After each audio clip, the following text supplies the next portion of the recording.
서울대 가는 친구들은 보면 거의 예외 없이 자기 주도적으로 학습을 합니다. 뭐 강남에서 하는 고액 과외나 비싼 학원, 거기서 학원에서 하는 것들 이제 이야기를 들으면 저거는 이 학생에게 정말 필요한 거다라고 느껴질 때도 많아요. 중요한 차이점은 뭐냐면 요즘은 학생들이 그 학교에서 태블릿 PC를 거의 하나씩 다 갖고 있어요. 그 이제 쉬는 시간에 대부분의 친구들은 이제 자기가 좋아하는 뭐 연예인을 본다든지 어떤 친구는 유튜브 영상을 보고 있는 거예요. 그 친구가 공부를 잘하는 친구였거든요. 어떤 영상인가 하고 봤더니 저 같은 경우에는 일단 학부모님하고 상담할 기회가 생기면 꼭 그 얘기를 하거든요.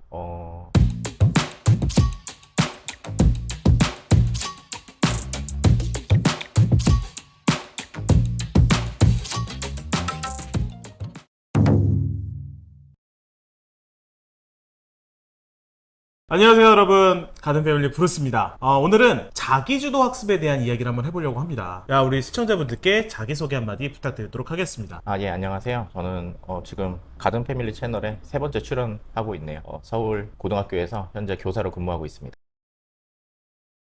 자기주도 학습하면 상징적으로 나오는 게 이제 플래너죠.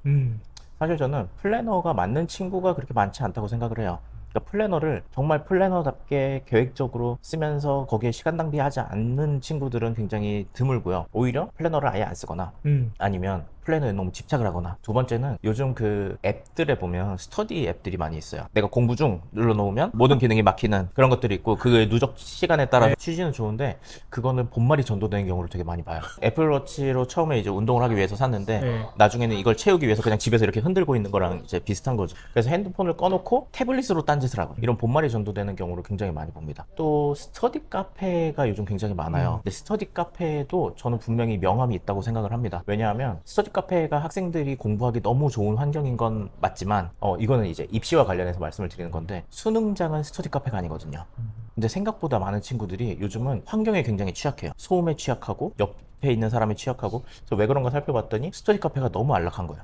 내가 방해되는 게 하나도 없고 오롯이 공부가 되는데, 근데 내가 시험을 보는 환경은 그렇지가 않거든요. 그래서 저는 자기주도 학습을 하기 위해서는 꼭 스터디 카페를 가야 된다? 그게 답은 아니라고 생각을 하고요. 오히려 사람이 조금 많은 도서관이나 여러 환경에서 공부를 하는 것도 굉장히 필요하다고 생각하고,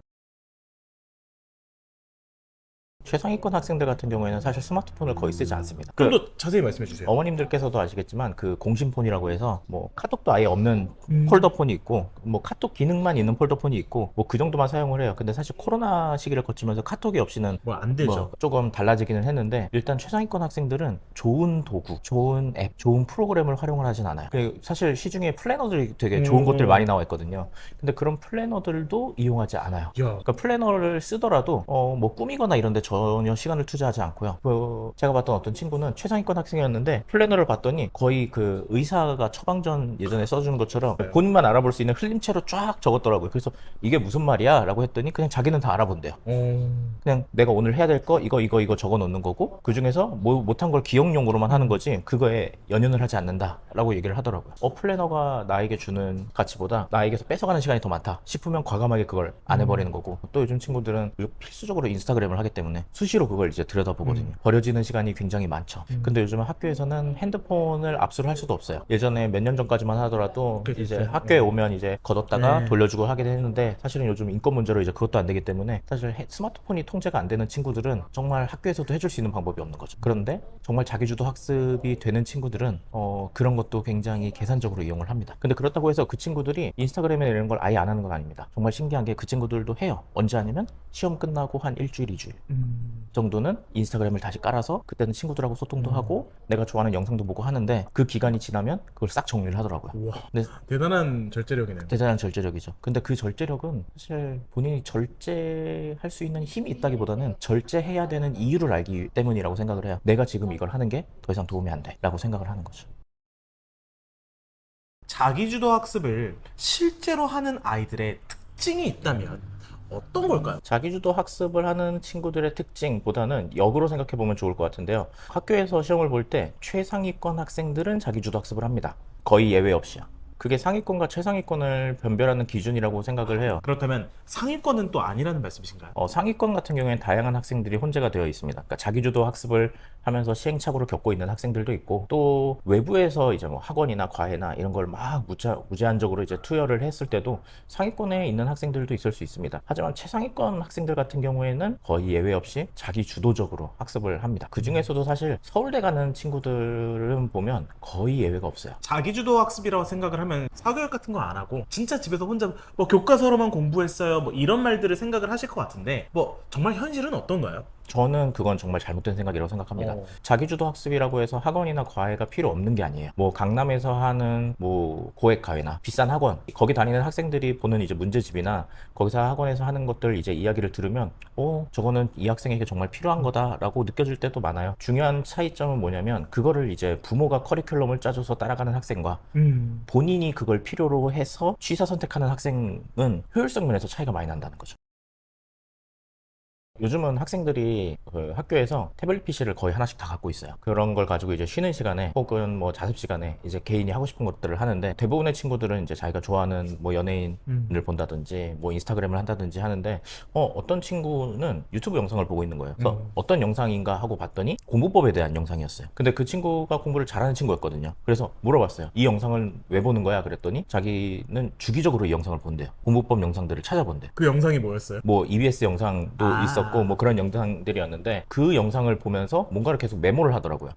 그래서 그 친구를 관찰하면서 이제 다른 친구들을 이렇게 보니까 그 친구들은 기본적으로 공부법에 신경을 굉장히 많이 써요. 근데 저도 비슷한 경험이 있었는데, 이제 임용고사를 준비를 하면 맨 처음에 하는 게 뭐냐면 기출 분석이거든요. 이런 내용이 이렇게 시험에 나오는구나, 그러니까 나는 공부를 어떻게 하면 되겠다 라는 계획을 세워요. 예를 들면 교육학은 내가 부족하니까 강의를 들어야겠다. 그런데 내가 현실적으로 노량진에 갈 수는 없으니 인터넷 강의를 들어야 되는데 어떤 강사님이 나한테 잘 맞을 것인가 를 찾고 이런 계획을 짜거든요. 근데 사실 대부분 학생들이 이런 계획을 세우질 않더라고요. 제가 드리고 싶은 말씀은, 학원 과외가 필요 없다는 것이 아니라 학원이랑 과외 혹은 이렇게 외부에서 강요하게 되는 이런 프로그램들이 학생의 일과에 계속 들어가게 되면 학생이 생각할 시간이 없어요.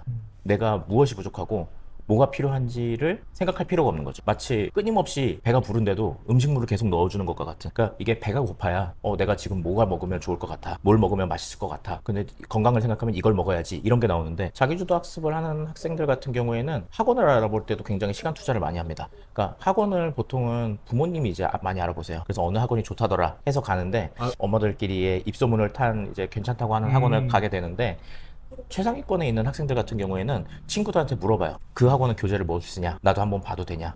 선생님은 어떠냐? 자습실은 어떠냐? 이런 걸 물어보고, 자기보다 성적이 낮은 아이들의 그런 의견을 그런 거에 대한 편견은 전혀 없이 여러 학원에 대해서 실제로 다니고 있는 학생들의 의견을 취합을 해요. 그런 다음에 본인이 거기서 취사 선택을 하는 거죠. 그러니까 저는 그 차이인 것 같아요. 누군가가 나한테 이게 좋으니까 해봐 라고 해서 하는 것과, 나한테 필요한 게 뭐지? 를 생각해서 본인이 찾는 것. 그리고 그 친구는 그렇게도 얘기하더라고요. 그 친구가 집에서 해주는 지원이 부족한 친구가 아니었거든요. 근데 그 친구는 학원비를 굉장히 아까워하는 친구였어. 너는 학원을 왜 그렇게 열심히 알아보니? 라고 했더니, 기껏 시간 내고 돈 들여가지고 갔는데 별거 없으면 너무 돈 아깝잖아요 라는 얘기를 하더라고요. 근데 사실 대부분의 친구들이, 뭐 저도 어렸을 때 마찬가지였지만, 부모님 돈은 물 쓰듯이 써요. 그쵸. 그건 돈이라고 생각하지도 않고. 근데 그 친구는 그거의 가치를 안다는 면에서 굉장히 신기했습니다. 그럼 그 친구는 지금 어떤 결과가 나왔나요? 그 친구는 수시로 연세대를 갔습니다. 근데 사실은 서울대도 갈 수 있는 성적이었다고 알고 있었는데, 이제 본인이 원하는 과를 가고 싶어서 거기를 선택했다고 알고 있어요. 그래서 과를 좀 낮추면 서울대를 갈 수 있었지만, 그걸 포기하는 모습을 보면서도 끝까지 멋있는 선택을 하는구나 라고 생각을 했습니다. 사실 요즘은 그 학교에서 방과후 수업을 할 때 학생들의 의견을 많이 반영을 해요. 예전에는 교사 주도형으로 내가 이런 강의를 열 거다라고 하면 애들을 모집하는 형태였다면, 요즘은 학생들이 저 이런 강의 듣고 싶어요 라고 하면 강사가 이제 그걸 개설을 해주는 그런 시스템으로 가고 있거든요.